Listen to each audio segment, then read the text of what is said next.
नमस्कार, आदाब।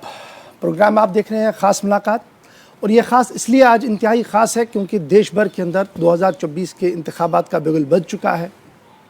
Election commission of India की तरफ से नोटिफिकेशन जारी कर दी गई हैं और देश भर के अंदर चुनावी रैलियां हो रही हैं। इस बीच जम्मू कश्मीर जो इंतहाई अहम रियासत है, ये कहाँ पर है, भारतीय जनता पार्टी किस तरीके से आगे बढ़ रही है, लॉ एंड ऑर्डर से लेकर क्रॉस बॉर्डर टेररिज्म कहाँ पर इस वक्त है, इस पर पूरी चर्चा हम करेंगे। क्योंकि आज हमारे साथ एक्सक्लूसिव बातचीत के लिए हमें समय दिया है देश के गृह मंत्री जनाब अमित शाह साहब ने। बहुत बहुत शुक्रिया सर ज्वाइन करने के लिए हमारे साथ। सर, बड़ा इम्पॉर्टेंट इशू मैं शुरू करूंगा चूँकि जम्मू कश्मीर टॉप प्रायोरिटी पर है। जम्मू कश्मीर के लोग देख रहे होंगे, देश भर के लोग आपको देख रहे होंगे। जब हम 5 अगस्त 2019 की बात करते हैं, जब एक मेजर चेंज और बड़ा डिसीजन लिया गया केंद्र सरकार की तरफ से, उसके बाद विपक्ष जितनी भी जम्मू कश्मीर की है वो लगातार ये आरोप लगा रही है कि जम्मू कश्मीर में कुछ हुआ ही नहीं, जम्मू कश्मीर आगे बढ़ने के बजाय पीछे चला गया। ऐसी क्या उपलब्धियां हैं जो 5 अगस्त के बाद आज आप कहने के लिए होंगे कि हाँ, मैंने जम्मू कश्मीर के लिए ये चीज़ें की हैं, ये मेजर चेंज और डेवलपमेंट्स हुई हैं? देखिए, सबसे पहली बात, धारा 370 के गलत प्रकार के फायदे जम्मू कश्मीर की जनता को और मुख्यत्वे घाटी के अवाम को समझाकर एक भ्रांति फैला गई थी, वो भ्रांति ध्वस्त हो गई। एक बात हमेशा कही जाती थी कि धारा 370 समाप्त होते ही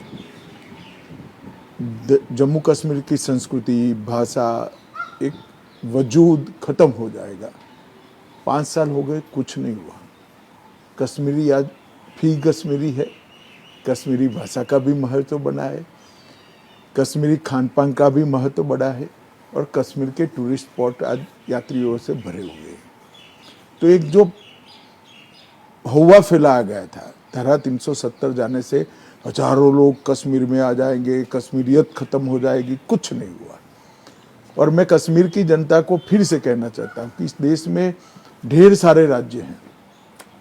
गुजरात में आज भी गुजरातियों का अपना एक कल्चर है, बंगाल में आज भी बंगालियों का अपना एक कल्चर है, महाराष्ट्र में आज भी मराठियों का एक अपना कल्चर है। कहीं पर धारा 370 नहीं है। ये देश ही इतनी खूबसूरत तरीके से बनाया गया है कि हजारों प्रकार की संस्कृतियाँ, हजारों प्रकार की बोलियाँ, सैकड़ों बोलियाँ, सैकड़ों संस्कृतियाँ एक साथ अपना सह अस्तित्व बनाते हुए भारत का कल्चर बनाए हुए हैं।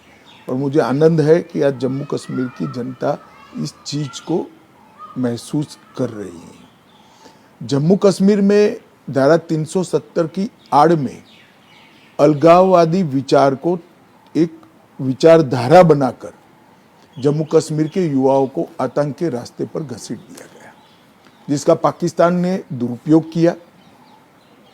और जम्मू कश्मीर में 40,000 से ज़्यादा युवा विगत 4 दशक में मारे गए। आज जम्मू कश्मीर शांति की ओर आगे बढ़ा है, टेररिज्म खत्म हो रहा है, 2 दरबार की परंपरा समाप्त हो चुकी है, पत्थरबाजी लगभग नहीं, जीरो हो चुकी है, भ्रष्टाचार रोकने के लिए एंटी करप्शन ब्यूरो बन चुका है, जनता का पैसा जनता के पास पहुंच रहा है, पठानकोट की नाका परमिट समाप्त हो चुकी है। 33 साल के बाद आज जम्मू कश्मीर के अवाम रात्रि के शो में भी सिनेमा में पिक्चर का लुत्फ उठा रहे हैं। 30 साल के बाद मुहर्रम का जुलूस निकला है और G20 का आयोजन दुनिया भर के लोग कश्मीर में होते हुए बदलाव को देखकर गए हैं।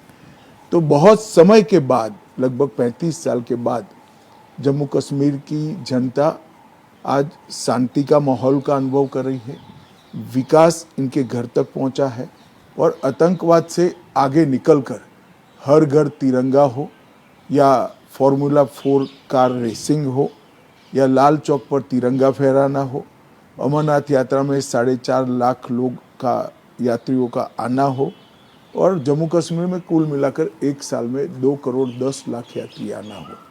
ये सारी चीज़ें जम्मू कश्मीर में नए बदलाव की शुरुआत है। युवाओं को रोजगारी मिल रही है, और मैं आगे बताऊंगा हर व्यक्ति को इसका फायदा मिला है। गृह मंत्री साहब, बड़ा इम्पॉर्टेंट है, हमने देखा कि 1980s के बाद एक मेगा रैली हुई और पहली बार नॉर्थ, साउथ, ईस्ट, वेस्ट से, पूरे कश्मीर जोन से लोग श्रीनगर आए और प्रधानमंत्री को देखने और सुनने आए। जिस तरीके की विशाल रैली वहाँ पर हुई है, क्या वो विशाल रैली अब भाजपा का बैकबोन बन रहा है वहाँ पर? क्या उस तरीके का व्यवस्था है कि वो सारा कुछ अब बीजेपी थॉट में ट्रांसफर और नेशनल ट्रांसफर? देखिए, हमारा उद्देश्य कभी नहीं है कि बीजेपी सियासी तरह से इमीडिएट मजबूत हो जाए। हमारा उद्देश्य यही है कि ये तीन पार्टियां हैं, कांग्रेस, एनसी और पीडीपी, ये तीनों परिवारवादी पार्टी ने जम्मू कश्मीर में जमहूरियत को रोका है, लोकतंत्र को नीचे पहुंचते तक रोका है। आज तक, आज़ादी के इतने सालों तक, जब तक मोदी जी प्रधानमंत्री नहीं बने, पंचायत के चुनाव नहीं हुए थे। आज 30,000 से ज़्यादा जनता के प्रतिनिधि पंचायती चुनाव में हिस्सा ले चुके हैं। ये बहुत बड़ा अचीवमेंट है भाई। हमारा सियासी मकसद कोई नहीं है, हमारा मकसद यही है कि जनता अपने भले में कौन है इसको जाने। और मोदी जी के, आप जो कह रहे हैं कि भाई बहुत बड़ी भीड़ आई है, ये भीड़ सिर्फ मोदी जी को देखने नहीं आई, एक प्रकार से नए जम्मू कश्मीर के लिए मोदी जी का धन्यवाद करने आई है। क्या हम ये माने कि ये जो लोग आए थे, जो भीड़ आई थी, ये अब ईवीएम्स में भी दिखेगी, कमल के फूल खिलेंगे वहाँ से? मैंने कहा ना, हमारा ये लक्ष्य ही नहीं है कि घाटी में इमीडिएट सफलता मिले। हम धैर्यपूर्वक घाटी के सभी मतदाताओं के बीच में हमारी जगह बनाएंगे, धीरे धीरे कर कर हमारा संगठन खड़ा करेंगे, और जब इनके आशीर्वाद प्राप्त होंगे तो कमल भी जरूर खिलेगा।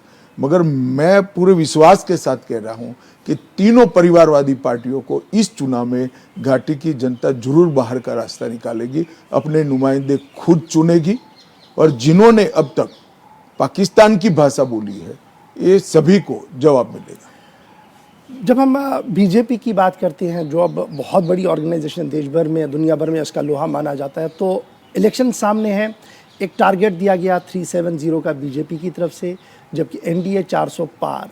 स्ट्रेटजी क्या है, और ये 370 का क्या, ये जो मेजर एक डिसीजन हुआ था 5 अगस्त को, उसको रखकर ध्यान में ये सब? नहीं, इसको रखकर नहीं किया गया है। 370 एक अंक है। हालांकि ये बात जरूर है कि 370 से जम्मू कश्मीर में भी आज विकास हर घर तक परकोलेट हुआ है, खुशियां आई हैं, टूरिस्ट बढ़े हैं, टूरिज्म बढ़ा है, और देश भर में भी कश्मीरियों को अपनाने का, कश्मीर को अपनाने का एक जज्बा मजबूत हुआ है। कश्मीर पहली बार भारत के साथ एक रस होकर आज आगे बढ़ रहा है, इसका सभी को आनंद है जी। मगर एक आंकड़ा है जो भारतीय जनता पार्टी के विजय की सीटों के लिए रखा गया है। स्ट्रेटजी क्या है इसमें, कि किस तरीके से ये? नहीं, स्ट्रेटेजी बड़ी स्पष्ट है। हमने देश को आगे बढ़ाया है, जम्मू कश्मीर को आगे बढ़ाया है, देश के अर्थतंत्र को आगे बढ़ाया है, देश को सुरक्षित करा है, आतंकवाद पर नकेल कसी है, विदेश नीति का परचम पूरे दुनिया भर में लहराने का काम हुआ है। आज पूरी दुनिया में भारत मैन्युफैक्चरिंग का हब बना हुआ है, एक ब्राइट स्पॉट बना हुआ है। हमारा अर्थतंत्र 11वें नंबर से 5वें नंबर तक पहुंचा है।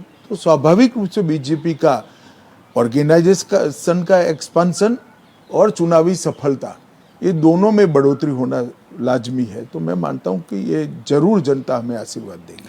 हम देख रहे हैं कि चुनाव सामने है, और उससे पहले प्राइम मिनिस्टर साहब ने एक बड़ा लक्ष्य दिया और कहा कि 2047 तक हमने एक विशाल और मेगा भारत की बुनियाद रखनी है, एक मजबूत भारत बनाना है। लेकिन विज़ाविज़ जब मैं जम्मू कश्मीर की ओर देखता हूं, तो जम्मू कश्मीर के लोग आज भी राह तक रहे हैं कि वो डेवलपमेंट और वो विकास उसी रफ्तार से हो जिस तरीके से देश के अन्य राज्यों के अंदर हो रही है। एक तो इसमें कि अब चूंकि डायरेक्टली होम मिनिस्ट्री इस पूरे मामले को देख रही है, विकास जम्मू कश्मीर के हवाले से, प्लान ऑफ स्ट्रेटजी क्या कुछ है? देखिए, मैं आपको बताता हूँ, 58,000 करोड़ रुपए की 53 योजनाएं जम्मू कश्मीर के लिए बनाई गई, और लगभग 21,000 करोड़ की 9 योजनाएं लद्दाख के लिए बना गई। अब तक 53,000 योजनाओं का 45,000 से ज़्यादा करोड़ रुपए का खर्च हो चुका है जी।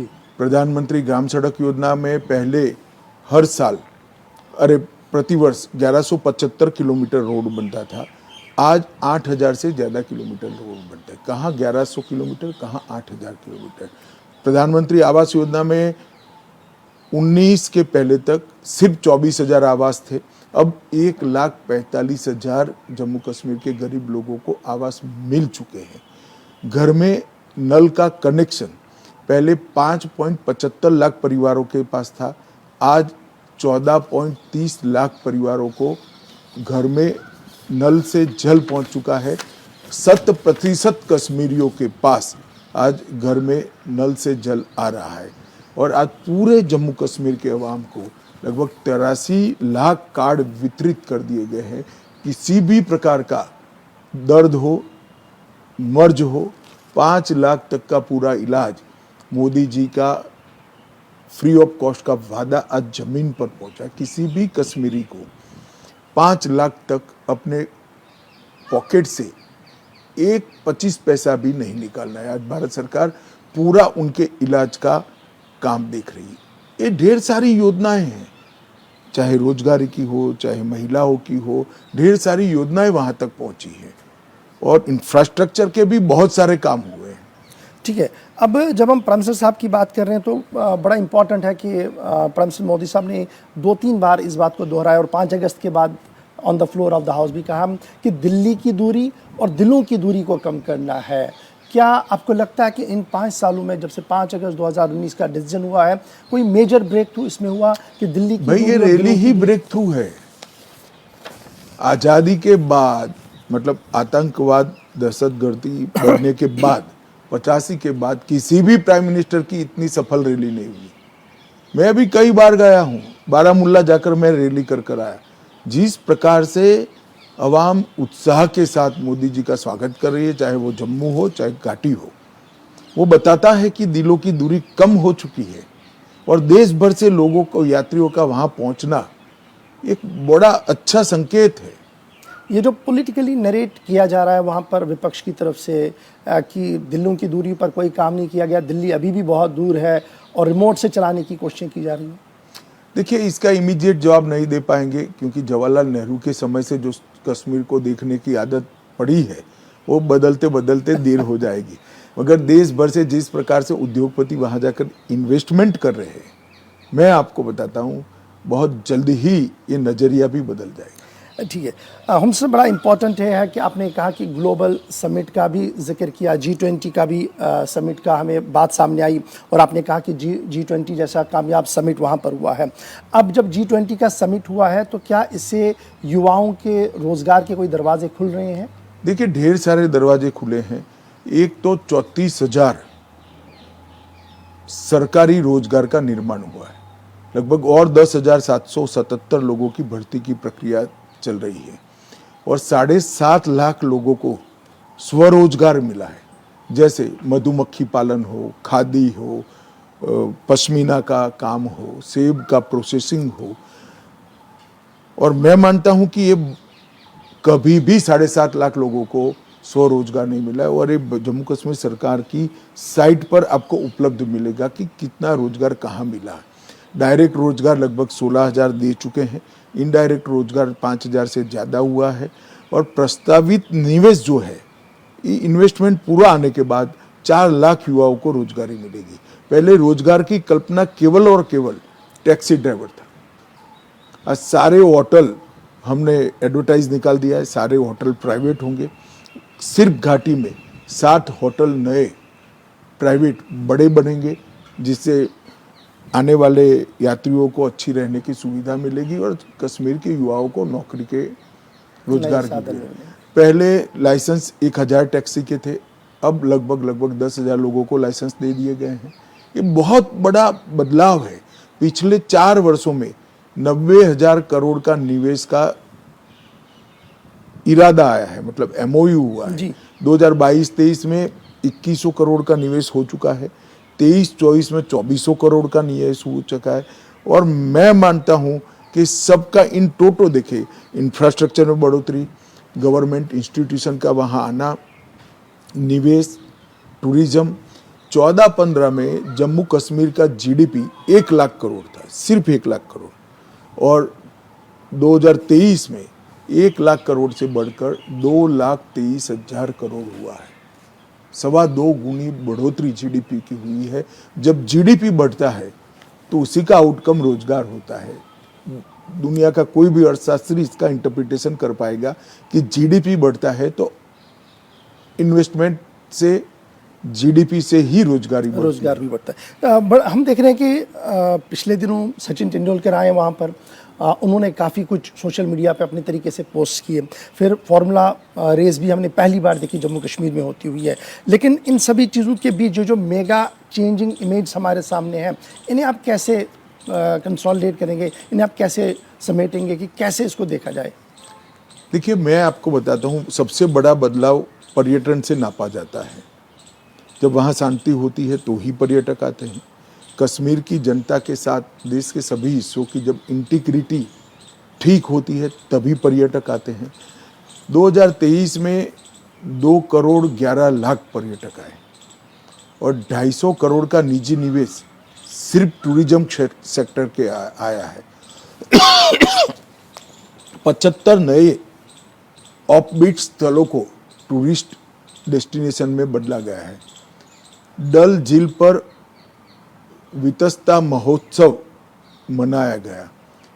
क्रूज बोट का शुरुआत हुआ और मैं आपको कहता हूँ, मोदी 3 में 5 साल के बाद मैं कश्मीर की जनता को विश्वास दिलाना चाहता हूँ, डल झील जो कभी एंक्रोचमेंट के लिए जाना जाता था, वो डल झील दुनिया की सबसे खूबसूरत झील बनेगी।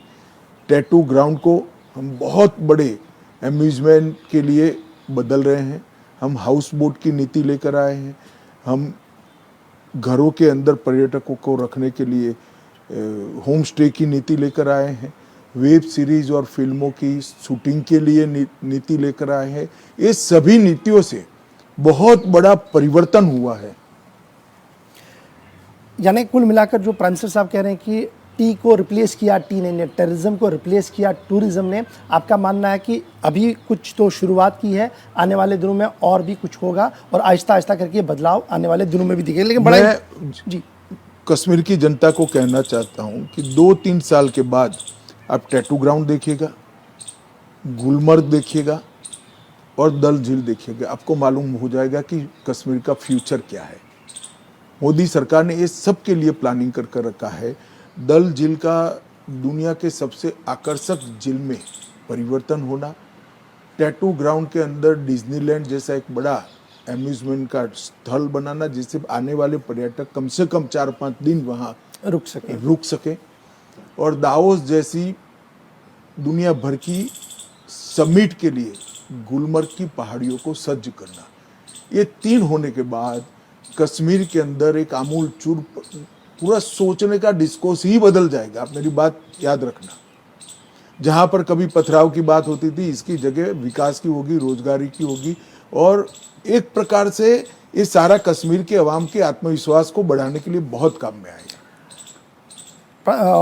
हमसे बड़ा इम्पोर्टेंट ये है कि विकास हो रहा है, हालात पूरे कंट्रोल में है, ज़ीरो हो गया जी, पथराव, स्टोन पेल्टिंग अब नहीं है। ये बिल्कुल एक ग्राउंड विजिबिलिटी है जो सबके सामने है। लेकिन चुनाव भी एक ऐसा चीज़ है जिस पर सबकी नज़र है।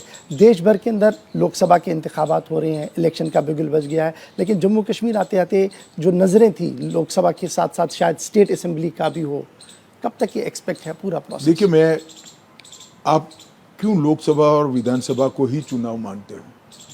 2019 में ब्लॉक विकास परिषद के चुनाव हुए, 98% वोटिंग हुआ। पंचायतों के चुनाव हुए, 34,260 प्रतिनिधि चुनकर आए। दोनों चुनाव में एक भी हिंसा की घटना नहीं हुई, 90% करीब वोटिंग हुआ। लोकसभा के चुनाव अभी हो जाएंगे और सुप्रीम कोर्ट ऑफ इंडिया ने ऑर्डर किया है कि सितंबर 31 के पहले विधानसभा के चुनाव समाप्त कर दिए जाए। स्वाभाविक है, सुप्रीम कोर्ट के ऑर्डर को कोई टाल नहीं सकता। विधानसभा के चुनाव भी सितंबर के बाद पहले ही समाप्त करने होंगे, तो वो हो ही जाएंगे। जम्मू कश्मीर में लोकतंत्र स्थापित करने का भारतीय जनता पार्टी का वादा है। मोदी जी ने पार्लियामेंट में वादे को सार्वजनिक किया है, मैंने भी पार्लियामेंट में वादे पर बल देकर कहा है। तो ये पत्थर पर लकीर है, मोदी का वादा पूरा होने के लिए होता है। तो इसमें आप जरा भी चिंता मत करिए।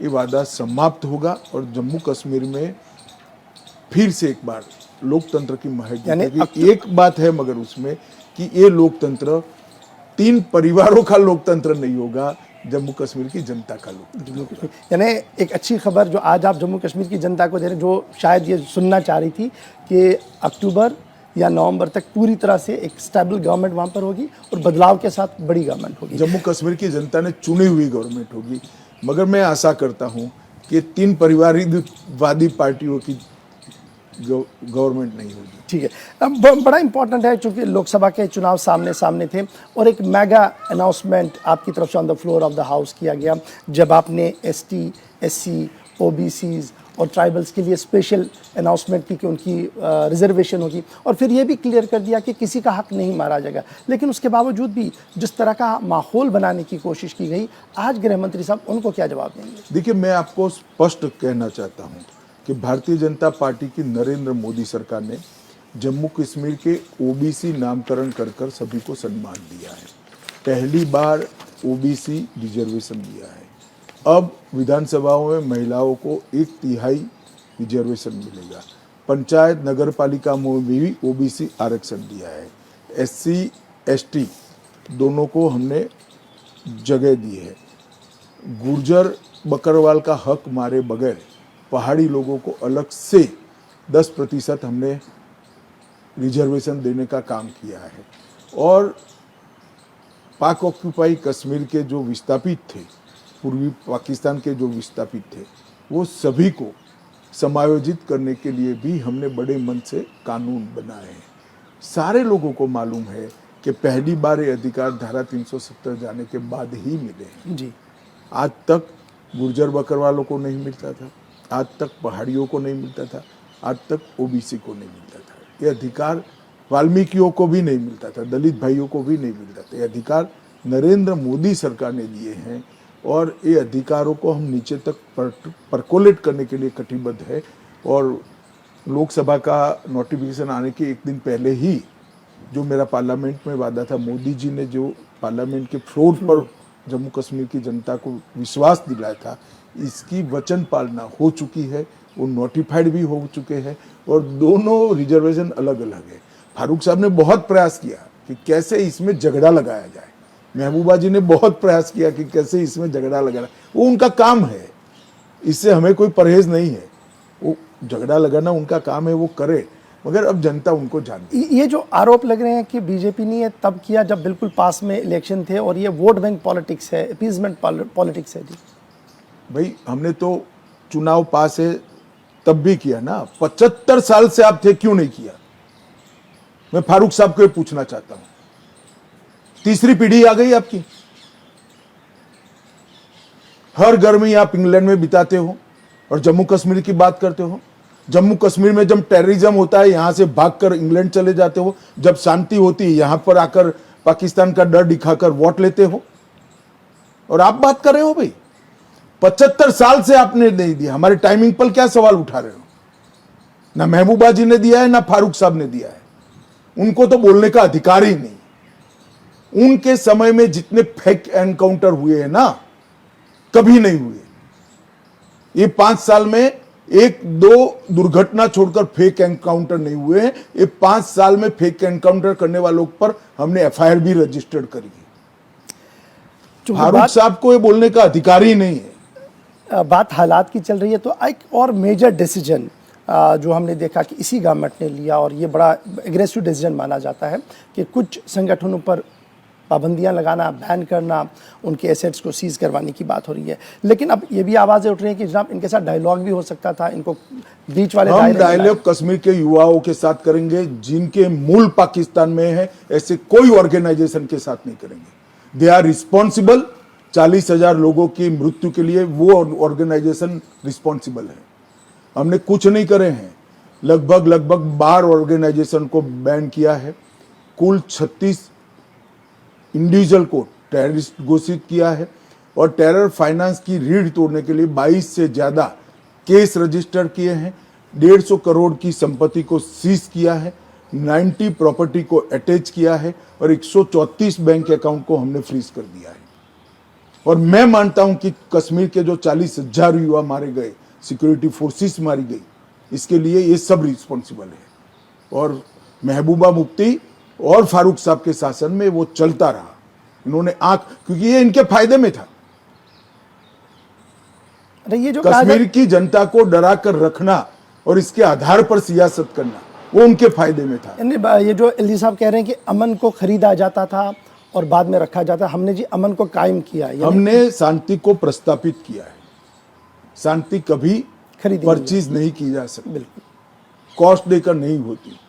हुर्रियत से कोई बात नहीं होगी, हुर्रियत की अब की कश्मीर में जगह नहीं है। जो बातचीत करना चाहता है उसने संविधान के दायरे में आना पड़ेगा। और मैं क्यों मेरे कश्मीर के युवाओं से बात न करूं, क्यों पाकिस्तान के एजेंट से बात करूं? हम नहीं करेंगे। जब हम इन्वेस्टमेंट की बात करते हैं, जब हम प्लान की बात करते हैं, प्लान साइज की बात करते हैं, तो जम्मू कश्मीर के अंदर बहुत ज़्यादा प्लान साइज आ रहा है, विकास की बात हो रही है, इन्वेस्टमेंट की बात हो रही है। और अक्रॉस द जब पीओ की हम बात करते हैं तो बेसिक इंफ्रास्ट्रक्चर के लिए भी लोग सड़क पर आ रहे हैं, आर्मी एस्टैब्लिशमेंट के खिलाफ, पॉलिटिकल एस्टैब्लिशमेंट। लेकिन आपका एक बड़ा स्टेटमेंट था, ये पहले भी बीजेपी का एक बड़ा स्टैंड है कि एंटायर जम्मू कश्मीर हमारा है जी, पीओजे के हम लेकर रहेंगे। क्या हम ये माने कि अब next line of action PoJ के हैं? देखिए, आपका स्वाभाविक है प्रश्न पूछना, मगर आपको भी मालूम है कि इस तरह की बातें इंटरव्यू में नहीं की जाती है, ये करने की बातें होती है। परंतु भारतीय जनता पार्टी की सरकार का ये फर्म मानना है और देश की पूरी संसद का मानना है कि पाक ऑक्यूपाई कश्मीर भारत का हिस्सा है और ये हकीकत है, ये हमारा हिस्सा है, भारत का हिस्सा है। और मैंने अभी अभी एक इंटरव्यू में कहा है कि वहाँ के मुसलमान भाई भी हमारे हैं, वो भूमि भी हमारी है, पाकिस्तान ने हथिया दी। यानी अब नेक्स्ट टारगेट वो है कि हमने जी किसी भी तरीके से जो हर भारतीय का वो टारगेट है, हर कश्मीरी का वो टारगेट है, बिल्कुल, सिर्फ होम मिनिस्टर का नहीं। Right sir. अब एक बड़ी चीज़ आपने भी बताई कि स्टोन पेल्टिंग कम हुई है, इंसिडेंट जीरो के बराबर है, लेकिन अभी भी अक्रॉस द बॉर्डर कुछ एलिमेंट्स हैं जो इस तरीके की कोशिश करेंगे। तो उनके लिए आज गृह मंत्री साहब ऑन इस टीवी चैनल के जरिए से जम्मू कश्मीर की जनता को और अक्रॉस द बॉर्डर क्या पैगाम देना चाहते हैं? देखिए, मेरा तो स्पष्ट जम्मू कश्मीर की जनता से निवेदन है, घाटी की जनता से निवेदन है, हमारे यहाँ आतंक फैलाने की जो साजिश है इसमें हम हिस्सा न बने, इससे किसी का भला नहीं है। और जनता ने इसको स्वीकारा भी है। 2010 में लगभग 2564 पत्थरबाजी की घटना थी, 2023 में 0 हुई। कोई भी इतना बड़ा बदलाव जनता के सहयोग के बगैर आ नहीं सकता। वो अलग बात है, इसको हमने कठोरता से लिया है। पत्थरबाजी में जो लोग शामिल हैं उनको नौकरी से नाकाबिल कर दिया, जो शामिल है उनको नौकरी से निकाला भी है। परंतु सिर्फ इससे नहीं होता, जब जनता समर्थन करती है तभी होता है। और आतंकवाद भी धीरे धीरे उनकी अंतिम अवस्था में है। जो इकोसिस्टम था उसको हमने बहुत समाप्त कर दिया है। सारे इनके जो NGOs थे उस पर बैन लगाए हैं, हुर्रियत पर बैन लगाए हैं, जमात पर बैन लगाए हैं, और जो पाकिस्तान की इकोसिस्टम को यहाँ आवाज़ देते हैं उनको यहाँ बैन लगाकर हमने कश्मीर की जनता को स्वतंत्र रूप से सोचने के लिए खुला माहौल दिया है। और उसी का परिणाम है 2004 से 14 में लगभग 7,000 टेररिस्ट घटनाएं हुई थी, 2014 से 24 में 2227 हुई, लगभग 70% की कमी आई है। कुल मृत्यु 2829 हुए थे और अब 915 हुए, तो उसमें भी 68% की कमी आई है। नागरिकों की मृत्यु 1770 थी, मतलब 1770 नागरिक मारे गए थे और 341 अब मारे गए, 81% की कमी आई है। और सिक्योरिटी फोर्सेस की मृत्यु 1060 थी, इसकी जगह 574 हुई है, 46% की कमी आई है। और जो इस्लाम की बात करते हैं, मैं उनको बताना चाहता हूँ, ये नागरिकों की मृत्यु में 85% मुस्लिम भाई बहन मारे गए हैं।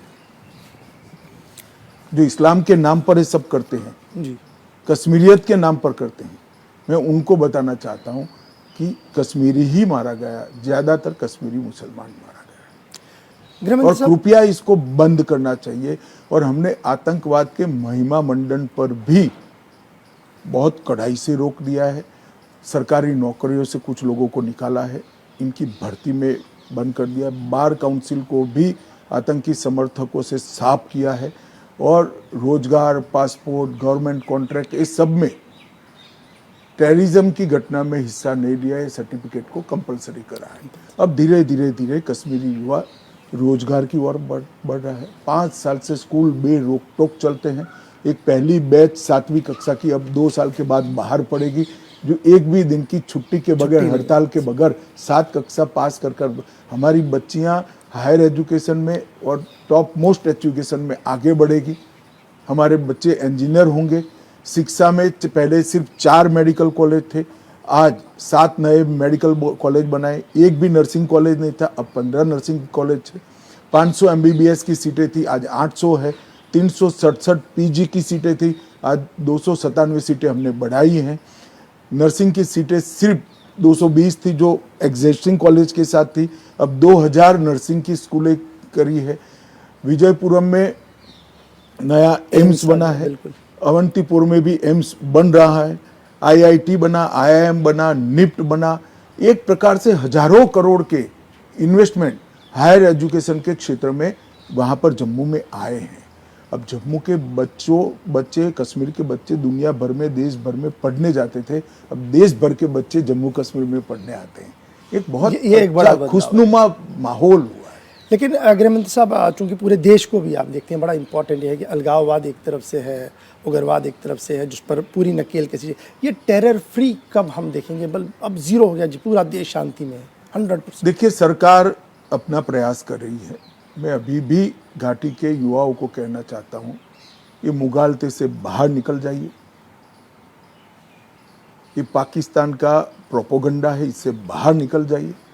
पाकिस्तान में जिस प्रकार की भूख है, जिस प्रकार का अर्थतंत्र है, जिस प्रकार की महंगाई है, आज सभी पाकिस्तान वालों को भी कश्मीर स्वर्ग दिखता है और भारत के सभी लोग तो कश्मीर को स्वर्ग मानते हैं। हमारे युवा स्वर्ग को एंजॉय करें, विकास की प्रक्रिया से जुड़े, पढ़ाई लिखाई के साथ जुड़े, हाथ में पत्थर न पकड़े, लैपटॉप पकड़े, सरकार के साथ अपनी समस्याओं का संवाद करें, इसका निराकरण करें। और देश भर में ढेर सारे माइनॉरिटी के लोग रह गए। जम्मू कश्मीर से ज़्यादा मुसलमान गुजरात में है। जम्मू कश्मीर की पूरी आबादी से ज़्यादा हिंदू, मुस्लिम, सिख, ईसाई, पूरी आबादी से ज़्यादा मुसलमान उत्तर प्रदेश में है। क्या हो रहा है? सब लोग खुश है भाई। ये भ्रांति फैलाई जा रही है और मैं कहता हूं कि कश्मीरियत को कोई बचाएगा तो मोदी ही बचाएगा। गृहमंत्री साहब, बड़ा इंपॉर्टेंट है, थोड़ी देर पहले आपने कहा कि फेक एनकाउंटर्स हो रहे हैं और 10 तरह की चीज़ें माजी में हुई हैं, हिस्ट्री में हुई हैं, लेकिन जब इस तरीके के इंसिडेंट्स होते हैं तो सीरियस एलिगेशंस भी लगती हैं, जिससे जो तालमेल होता है ग्राउंड पर वो बिखरता हुआ नज़र आ रहा है। अब की बार किस तरीके से फर्म हैंड से इसको डील? मैं आपको बताता हूँ, आप कृपया, मेरे पास तो आंकड़े मौजूदा मुझे याद नहीं है, परंतु आप तो जर्नलिस्ट हो, हर 10 साल के फेक एनकाउंटर के आंकड़े निकालिए। ये 10 साल में सबसे कम हुए, उंगली पर गिन पाएंगे। और 3 या 4 घटनाएं हुई, चारों में हमने केस रजिस्टर किया है और सख्त हिदायत दी है। इसी के कारण ऐसी घटनाएं नहीं हुई है। फारूक साहब को जवाब देना है। जब फेक एनकाउंटर आप दहशत करने के लिए आपके समय में होते थे, आप कुछ नहीं करते थे। हमने तो फेक एनकाउंटर रोकने के लिए कदम उठाए, FIR रजिस्टर करी है, सेना के लोगों का ट्रांसफर्स किए हैं। हालांकि मिसअंडरस्टैंडिंग से हुआ है, फिर भी एग्जाम्पल सेट्स किए और इसी के कारण इसकी घटना कम हो गई। जब भी आप जम्मू कश्मीर आते हैं तो आपकी टॉप प्रायोरिटी रहती है कि जो शहीद हुए फौजी जवान हैं या पुलिस के जवान हैं, उनके घर वालों से मिलें, उनके सर पर हाथ रखें, उनको रिलीफ रिहैबिलिटेशन का हिस्सा बनाएं। किस तरीके से आप इस प्रोसेस को देख पा रहे हैं? क्या इससे वाकईतन एक मॉरल बूस्टिंग हो रही है सोसाइटी के अंदर? मॉरल बूस्टिंग हो रही है। मैं आज आपकी चैनल को बताना चाहता हूँ, शहीद हुए जवान का एक भी परिवारजन को नौकरी देने का काम आज बाकी नहीं है। पहले 10-10 साल तक नहीं दिए जाते थे, एक भी बाकी नहीं, चाहे हिंदू हो चाहे मुसलमान हो। ज़्यादातर मुसलमान हैं, सबको नौकरी मिल रही है। हर 3 महीना एलजी जम्मू कश्मीर नौकरी देने का काम करते हैं। जब भी मैं जाता हूं तब नौकरी दिया जाता है। अभी प्रधानमंत्री जी गए तब भी दिया गया। तो एक भी नौकरी बाकी नहीं है। जो परिवार कश्मीर के लिए, देश के लिए अपना परिवारजन खो देता है, अपना व्यक्ति खो देता है, इसके परिवार की चिंता करना कश्मीर सरकार और भारत सरकार का जिम्मा है। अमित शाह साहब, बड़ा इम्पोर्टेंट ये भी है एक तरफ से, जब आप जम्मू कश्मीर जाते हैं तो आप जनता के साथ एक डायरेक्ट कांटेक्ट करने की कोशिश करते हैं। कई बार हमने देखा कि जो ब्लड प्रूफ आपके लेफ्ट राइट होता है उसको आप हटाते हैं। क्या आप ये पैगाम दे रहे हैं जवान को, आवाम को, कि ये सब कुछ आपके लिए हो रहा है क्योंकि जितना सिक्योर मैं खड़ा हूँ उतने आप भी अपने घरों में हैं? देखिए, सुरक्षा के लिए अगर कोई बुलेट प्रूफ गाड़ी उपयोग करता है, कांच रखता है, तो मैं इसकी निंदा नहीं करता। परंतु अगर मैं जम्मू कश्मीर की जनता को कहता हूं कि आप मोदी के शासन में सुरक्षित है, तो मुझे भी संदेश देना चाहिए। और ये संदेश गया है। जनता अपने आप को अब सुरक्षित महसूस कर रही है। जनता अपने आप को अब विकास की प्रक्रिया के साथ जोड़ने लगी है। एक बड़ा इम्पोर्टेंट है, लॉ एंड ऑर्डर अब आहिस्ता आहिस्ता करके ठीक हो रहा है, हर एक चीज़ बेहतर हो रही है। जिस तरीके से आपने जब से हमने इंटरव्यू शुरू, आपने कहा कि किस तरीके से हमने स्टेप टू स्टेप हर एक चीज़ को ठीक किया है। अब आहिस्ता आहिस्ता करके जो सोच थी वो बदल चुकी है। तो क्या ये वक्त आ गया है जो एडिशनल डिप्लॉयमेंट ऑफ ट्रूप्स अभी जम्मू कश्मीर के हैं उन्हें वापस बैरक्स के अंदर लाया जाए और ज़्यादा फुटप्रिंट्स को कम करके एक नॉर्मल सी? निश्चित रूप से चुनाव के बाद इस पर हम एक एक्शन प्लान बनाए हैं और जम्मू कश्मीर पुलिस के हवाले ही जम्मू कश्मीर का कानून और व्यवस्था की स्थिति होगी और धीरे धीरे ट्रूप्स बैरक में जाएंगे। ये हमारा एक डिज़ाइन बना हुआ है। हमने 7 साल का एक ब्लूप्रिंट बनाया है। जम्मू कश्मीर पुलिस को हम स्ट्रेंथी कर रहे हैं। जम्मू कश्मीर की पुलिस अब अपने पैरों पर खड़ी हुई और जितनी भी मुठभेड़ हुई है इसमें ज़्यादातर अब जम्मू कश्मीर की पुलिस करती है, क्योंकि फोर फ्रंट पर वही रहती है। हम सपोर्ट में सेंट्रल फोर्सेस रहती है। तो एक कल्चर बदला है। पहले जम्मू कश्मीर की पुलिस पर विश्वास नहीं किया जाता था दिल्ली की ओर से। हमने जम्मू कश्मीर की पुलिस में एक गुणात्मक बदलाव लाया है और फोर्थ फ्रंट पर जम्मू कश्मीर पुलिस। तो क्या हम ये माने कि जब चुनाव के बाद दोबारा एक सरकार होगी प्राइम मिनिस्टर मोदी साहब की सरबराही में, क्योंकि जिस तरीके के पूरे देश में अभी हलचल चल रही है, उसके बाद इस पर थोड़ा सा काम होगा, फुटप्रिंट्स को कम? ऑलरेडी काम आगे बढ़ चुका है। अच्छा, इनिशिएट हो चुका है आज। इसीलिए Jammu Kashmir police fourth front पर है। पहले सीआरपीएफ और सेना होते थे, अब जम्मू कश्मीर पुलिस है। तो दूसरा बड़ा इंपॉर्टेंट इशू भी है, जब इस तरीके के हालात बन रहे हैं तो arm force special power act, जिस तरीके से हमने देखा कि आपकी सरबराही में जो नॉर्थ ईस्ट वाला जोन था और कुछ इलाकों के अंदर था, वहाँ पर हालात ठीक हुए, तो आहिस्ता आहिस्ता करके जरूर हम इस पर जरूर विचार करेंगे। इस पर जम्मू कश्मीर के अंदर भी नॉर्मल स्थिति हो ही रही है और बहुत स्पीडीली इस पर विचार किया जाए। नजदीक के भविष्य में विचार किया जाए। ये जब हम 370 की बात कर रहे हैं, धारा 370 को ख़त्म होने की बात कर रहे हैं, टेररिज्म को ख़त्म होने की बात हो रही है, अब एक नए दौर का आगाज़ हो गया है। इस नए दौर में आज गृह मंत्री साहब जम्मू कश्मीर के आवाम को और स्पेशली युवाओं से क्या कुछ कहना चाहेंगे? देखिए, मैं युवाओं से कहना चाहता हूँ कि एक विश्व स्तरीय इंफ्रास्ट्रक्चर हम वहाँ बना रहे हैं, वो आपके विकास के लिए। लाखों करोड़ रुपया मोदी सरकार जम्मू कश्मीर के वर्ल्ड क्लास इंफ्रास्ट्रक्चर के लिए, लगभग 3000 मेगावाट की हाइड्रो पावर, जो बड़ा पोटेंशियल है, उसकी योजनाएं क्रियान्वित हो गई, निर्माणाधीन है। 22,000 करोड़ रुपया हमने इसको लगाया है। 9 किलोमीटर लंबा बनिहाल सुरंग का निर्माण, टनल का निर्माण हमने समाप्त कर दिया है। विश्व के सबसे ऊंचा रेलवे ब्रिज चिनाब पर तैयार हो चुका है। रेल नेटवर्क का विस्तार उधमपुर, श्रीनगर, बारामूला रेल लिंक से पहली बार घाटी तक पहुंच रहा है, जो टूरिस्ट को आकर्षित करेगा। जोजिला सुरंग और जैडमोर सुरंग ये पर्यटन व्यवस्था को बढ़ावा देगी।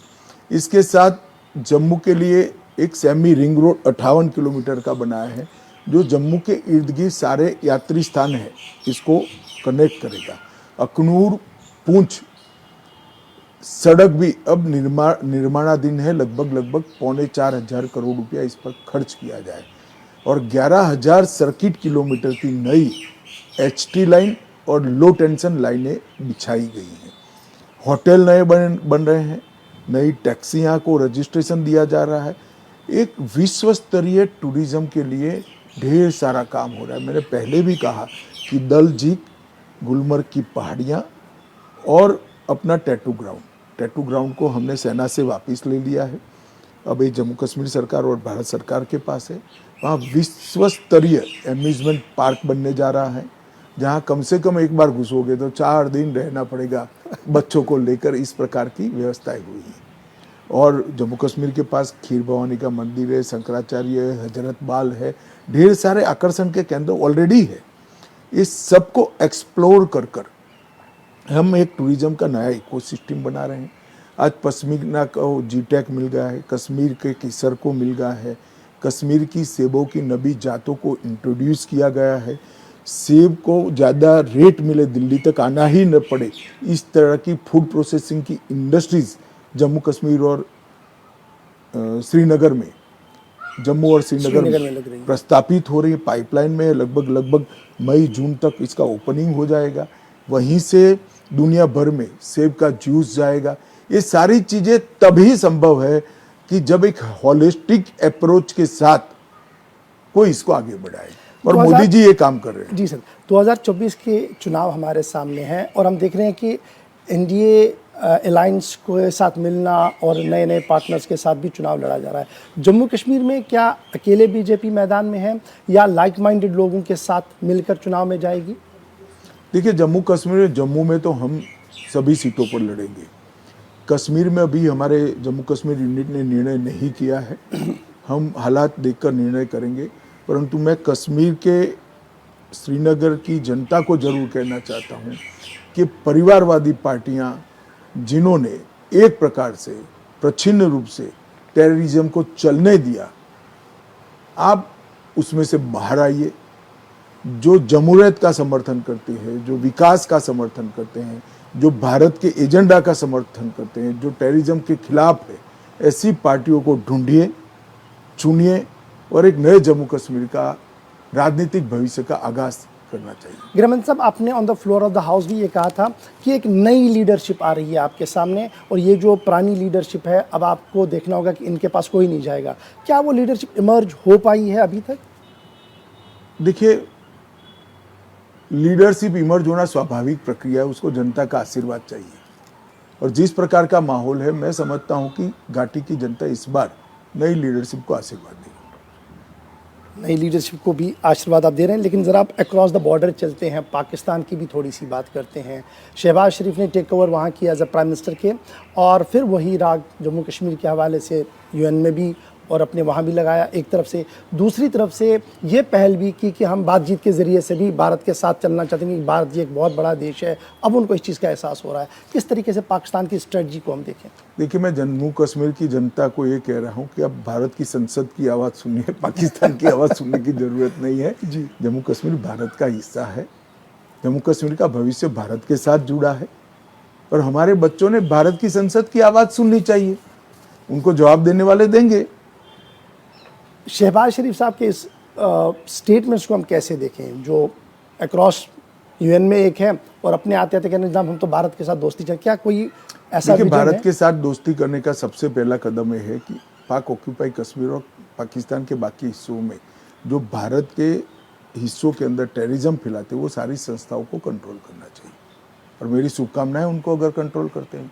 एक आखिरी मैसेज जो आप युवाओं को देना चाहेंगे, जम्मू कश्मीर की जनता को देना चाहेंगे, क्योंकि वो कीनली आपको वॉच कर रहे होंगे इस वक्त कि अब गृहमंत्री। देखिए, मैं जम्मू कश्मीर की जनता को इतना ही कहना चाहता हूँ, पूरा देश मोदी पर भरोसा कर रहा है। आप भी प्रधानमंत्री मोदी पर भरोसा करिए। प्रधानमंत्री के जहन में और प्रधानमंत्री के लैपटॉप में जम्मू कश्मीर के विकास का पूरा विजन भी है और रोड मैप भी है। वो नहीं चाहते कि जम्मू कश्मीर के युवा हाथ में पत्थर पकड़े। इनकी इच्छा है लैपटॉप लेकर उच्च शिक्षा को प्राप्त कर नए उद्योगों के दिशा में नए स्टार्टअप बनाकर जम्मू कश्मीर के युवा आगे बढ़े। हमारी हस्तकला, हमारा केसर, हमारा पश्मीना, हमारा सेब पूरी दुनिया में उसको उचित दाम मिले और जम्मू कश्मीर के लोगों को रोजगार मिले। जम्मू कश्मीर में विश्व स्तरीय इंफ्रास्ट्रक्चर हो, विश्व भर के टूरिस्टों के लिए जम्मू कश्मीर एक आकर्षक जगह बने, जम्मू कश्मीर दहशतगर्दी से पूर्णतया मुक्त हो और कश्मीरियत मजबूत हो। ये हमारा ये बड़ा मैसेज है कि कश्मीरियत मजबूत, बड़ा बड़ा इंपॉर्टेंट है। जब आप ये सारी चीज़ें बता रहे हैं और जम्मू कश्मीर की जनता ये सुनी, एक चीज़ जो अभी भी मुझे लग रहा है कि वहाँ पर है, एक डर जैसा कि जनाब हमारी लैंड, जॉब, सिक्योरिटी का जो लग रहा है, ज़ारा जो होना था हो गया, क्या गया है बताइए? फारूक साहब को हिसाब देना चाहिए, क्योंकि लगातार वो अपनी तकरीरों में मगर कह रहे हैं 5 साल उसकी वजह से। ओहो भैया 5 साल तो हो गए ना। फारूक साहब हिसाब दें, कितने लोग बाहर से आ गए, कितनों लोगों को लैंड चला गया। ये हुआ खड़ा कर रखा है अपने भ्रष्टाचार और विलासी जीवन के लिए। कुछ नहीं होने वाला है। एक assurance on the floor of the house आपने भी दी थी कि जितने भी भ्रष्टाचारी हैं, चाहे वो टॉप पॉलिटिशियंस हैं, ब्यूरोक्रेट्स हैं, एक शिकंजा दिया जाएगा, एक लाइन खींची जाएगी और उन्हें इस रेड लाइन को पार करने की किसी को इजाज़त नहीं होगी। लेकिन अभी तक भी वैसा जो बड़े नाम, सब पर एफआईआर हुआ है, सब पर केस चल रहे हैं। हम लोकतांत्रिक देश में किसी का गिरेबान पकड़कर उसको सजा नहीं दे सकते। प्रोसेस होता है, सबके खिलाफ चार्जशीट कोर्ट में केस चल ही रहे हैं और इसीलिए तो डरे हुए हैं। क्यों इकट्ठा हुए? अच्छा, ये 3 पीढ़ी का बेर भुलाकर क्यों इकट्ठा हो रहे बताइए आप? अच्छा, ये अलायंस इसीलिए है कि भाई साहब भ्रष्टाचार से, अपने केसों से बचने के लिए अलायंस है।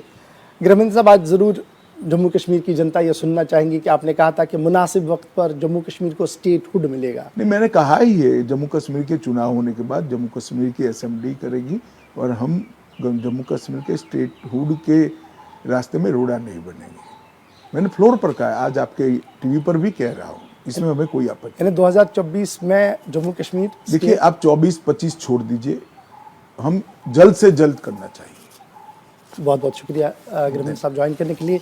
आज की विशेष बातचीत यहाँ पर हम रोक रहे हैं क्योंकि और भी चीज़ें हैं जिन पर और बात होगी आगे, लेकिन फ़िलहाल यही बात कि जम्मू कश्मीर विकास की राह पर है। जम्मू कश्मीर के अंदर अलगाववाद और इंतहा पसंदी की जो लाइन थी वो ऑलमोस्ट ज़ीरो हो गई है और आने वाले दिनों में और ज़्यादा तब्दीली देखने को मिलेगी, क्योंकि आज गृहमंत्री ने दोबारा इस बात को कह दिया कि प्राइम मिनिस्टर साहब के जो लैपटॉप है उसमें जो विज़न है वो कामयाबी का विज़न है, सीधा विज़न है और साफ विज़न है। फ़िलहाल मेरे साथ बस इतना ही।